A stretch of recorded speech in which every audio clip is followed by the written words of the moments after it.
Mheshimiwa Mwenyekiti, kata ya Kenyamanyori ni kata ambayo iko nje ya mji wa Tarime na wananchi wake wanapata adha kubwa sana kuja kupata huduma kwenye hospitali ya mji wa Tarime na miundombinu ya barabara sio rafiki.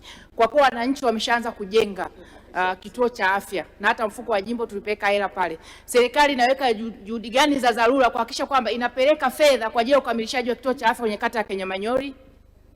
Majibu, Mheshimiwa Naibu Waziri. Asante sana Mheshimiwa Mwenyekiti, niwapongeze sana wananchi wa jimbo la Tarime mjini na Mheshimiwa mbunge wa jimbo hilo dadangu Esther Matiko kwa kuhamasisha wananchi, lakini kuanza ujenzi wa kituo cha afya katika kata hiyo ambayo iko pembezoni na mbali kutoka vituo vya afya vya jirani.